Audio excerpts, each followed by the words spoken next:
네, 여러분 안녕하세요. 박영주 변호사입니다. 여러분, 오늘 영상을 시작하기 전에 저에 대한 소개를 먼저 하고 영상을 시작해 보려고 하는데요. 저는 20대 초반에 사법시험 공부를 시작을 해서 25살에 사법시험을 합격을 하고 사법연수원에 간 다음에 20대 후반부터 변호사 생활을 시작해서 현재 11년차 변호사로 활동을 하고 있는 30대의 사람입니다. 오늘은 제가 30대가 되고 나서 했던 경험들 중에서 이거는 진짜 후회된다 하는 것과 요거는 좀 추천할 만하다 하는 경험을 여러분들에게 말씀을 드리려고 하는데요. 사실 30대가 되면은 내가 어떤 걸 해볼까? 뭘 하는 게 좋을까? 하는 그런 고민과 경험의 종류 같은 것들이 비슷하다라고 생각을 하거든요. 그래서 좀 30대가 되시는 분들, 30대를 준비하시는 분들에게 내가 이거 해보려고 했는데 이거는 별로구나. 이거는 내가 생각도 안 해봤는데 괜찮나 보다. 이런 좀 기준치를 드릴 수 있지 않을까 싶어서 오늘 이렇게 영상을 만들어 보게 됐으니까요. 재밌게 봐주셨으면 좋겠습니다. 제가 후회하는 경험부터 먼저 말씀을 드리려고 해요. 저는 사법연수원을 좀 수료할 때쯤에 대학원에 들어가서 대학원 석사까지 하고 나온 상태인데요.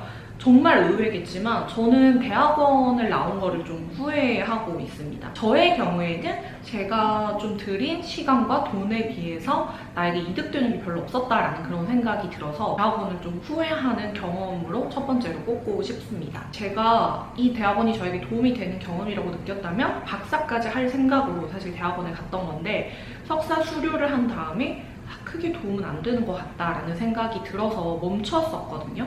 근데 우선 저의 첫 번째 실수는 제가 상법을 전공을 했습니다. 왜냐면 사법시험 공부할 때 상법이 되게 재미있었거든요. 그래서 정말 이제 학문적인 관점에서 나는 상법을 전공하고 싶어 이렇게 생각을 하고 들어갔는데 제가 업무를 하는 분야가 대부분 가사, 형사, 민사 이쪽에 치중이 되어 있다 보니까 제가 실제로 공부하는 것과 저의 전공이 너무나도 괴리가 커지게 됐습니다. 제 커리어적인 측면에서도 어느 정도 연관성이 있었어야 하는데 이런 부분에서 별로 도움을 주지 못하는 선택이었기 때문에 좀 석사에서 맞췄던 부분이 있고요. 그리고 정말 내가 대학원을 가겠다라는 생각이 든다면 박사는 무조건 해야 된다라고 생각을 합니다. 석사는 제가 해보니까 박사를 가기 위한 전 단계 정도의 느낌이고요. 석사만 해서는 사실 어디 가서 내가 논문을 냈다, 석사 과정을 취득했다라고 말하는 게 큰 의미는 없는 것 같다라는 생각이 들었어요.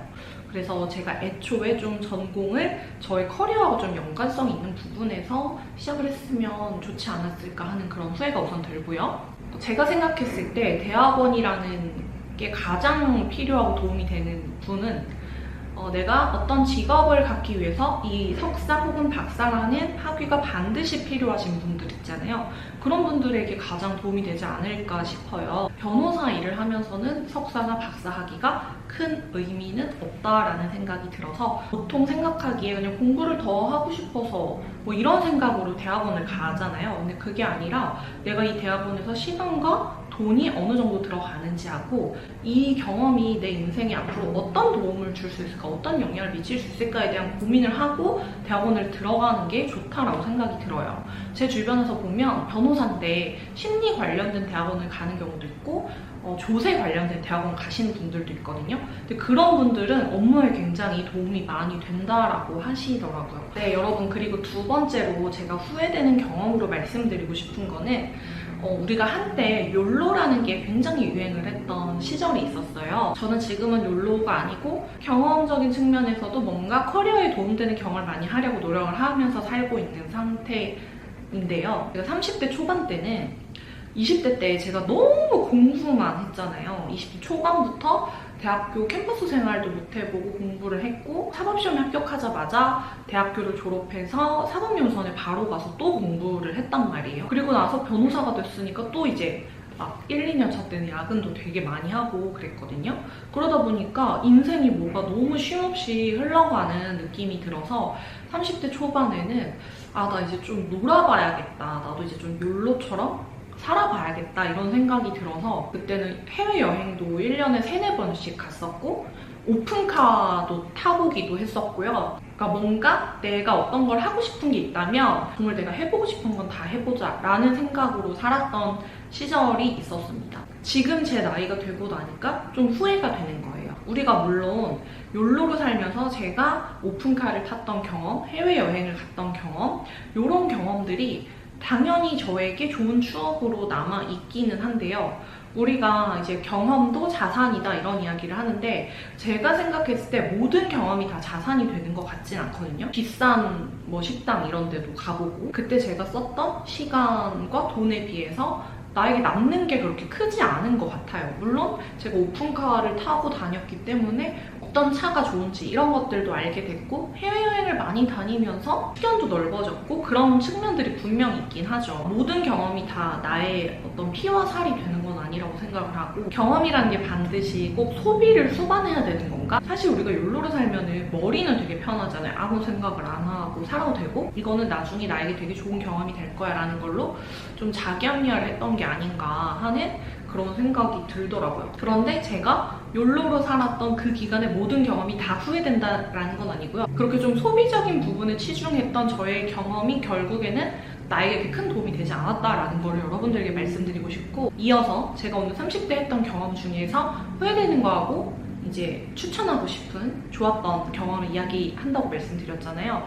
바로 저에게 이제 좀 도움이 됐다, 여러분들에게 추천드리고 싶은 경험을 이야기해보자면, 저는 제가 취미생활을 가졌던 것 중에서 굉장히 딥하게 파고들었던 그런 취미생활이 있었어요. 그게 와인하고 독서거든요. 이거는 여러분들에게 정말 추천을 드리는데요.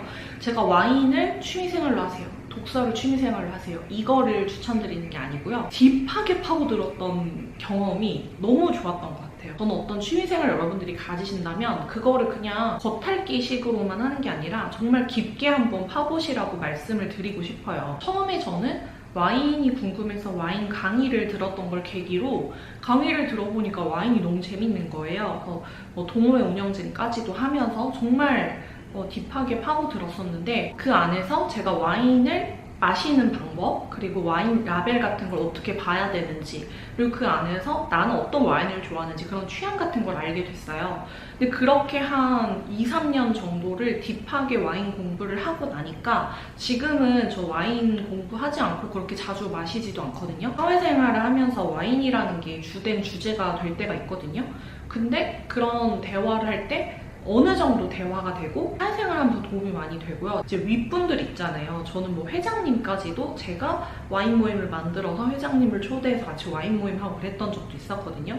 그래서 그런 부분에서 좀 사회생활에서 도움이 된다라는 게 되게 좋은 자산인 것 같더라고요. 이거는 제가 나이가 50대가 되고 60대가 돼도 너무 좋은 자산이 될 것 같다라는 생각이 들었고요. 뭔가 인생의 재미를 찾은 느낌이 들어요. 그냥 와인샵 가서 와인 이렇게 구경만 해도 이거 수입 안 되던 건데 수입됐네? 이 와인은 이런 스타일이니까 내가 한번 마셔보고 싶다라는 거를 이제 저 스스로 판단할 수 있고, 마셨을 때 이건 뭐 부르고뉴 와인이니까 이건 뭐 이렇구나, 이거는 뭐 보르도 와인이니까 이렇구나. 독서도 마찬가지인 게, 저는 혼자서 책을 읽으면은 자꾸 미루게 되고 지속 가능성이 좀 떨어져가지고 친구들하고 독서 모임을 만들어서 시작을 했던 게 이제 계기가 됐었는데, 책을 정해서 한 달 동안 읽고 만나서 같이 이제 책 이야기를 하는 그런 모임을 만들었었는데요. 우선 내가 읽은 책을 한 번 더 친구들하고 얘기를 하니까 굉장히 기억에 많이 남게 되고요. 이 책이 너무 좋았으면 그 작가의 다른 책들도 추천을 받아서 다른 책들도 읽어보게 되고, 그리고 우리 그럼 다음 달에는 무슨 책을 읽을까라고 했을 때 그냥 아무거나 베스트셀러 뭐 서점에 있는 거 이렇게 보는 게 아니라 친구들이 야, 이 책 되게 요즘에 뭐 인기가 많다더라, 이 책이 굉장히 좋다더라 하는 식으로 추천을 받아서 보게 되니까 책을 읽는 퀄리티도 너무 높아지게 되는 거예요. 저는 소설을 읽는 모임이었거든요. 그러면 어떤 책 좋아하세요? 라고 했을 때 저는 한국 작가 누구 좋아하고 외국 작가 누구 좋아해요? 라고 이제 저의 취향을 확실하게 이야기할 수 있고, 어떤 책을 봤을 때 이 책에서 이 부분이 좋았고 이 책은 뭘 얘기하는 책이다 라고 저 스스로 설명을 할 수가 있는 거예요. 그래서 너무 그 부분이 이제 사회생활 하면서도 도움이 되고, 우리는 살면서 내가 어떤 경험을 하고 내가 보는 거, 이거에 굉장히 이제 매몰돼서 세상을 좁게 바라보잖아요. 주인공이 느끼는 세상을 내가 간접적으로 경험을 하는 거니까. 그래서 세상을 바라보는 눈도 넓어지는 느낌이 들어서 좋았어요. 마지막으로 제가 여러분들에게 추천하고 싶은 거는 전 다이어트예요. 사실 우리가 30대가 되고 나면은 인생이 이제 어느 정도 안정적으로 되지 않아요? 직업적인 부분도 그렇고 월급도 그렇고. 그러다 보면 삶이 좀 무료해지고 그리고 굳이 어떤 도전을 해야 될 필요성 같은 걸 못 느끼게 되는 나이인 것 같아요. 한 10kg가 찐 거예요. 그래서 한번 다이어트를 해야겠다 해서 시작을 하면서 10kg를 뺐던 경험이 있었는데 그때 정말 엄청난 성취감과 좀 세상을 열심히 살아야겠다는 그런 긍정적인 기운이 되게 많이 생기는 거예요. 그리고 몸이 되게 건강해지죠. 운동하고 식단을 하는데 30대가 되고 나서 뭔가에 도전해서 성취를 했다는 게 엄청나게 그러니까 뭔가 할 수 있는 사람이다 하는 나 스스로에 대한 믿음을 확 올려주는 경험이 되었었거든요. 오늘 이렇게 해서 제가 아직 30대가 다 지나진 않았지만 30대 때 제가 했던 경험 중에서 좋았던 거, 안 좋았던 거 이렇게 말씀을 드렸고요. 다음 시간에 또 인사드릴게요.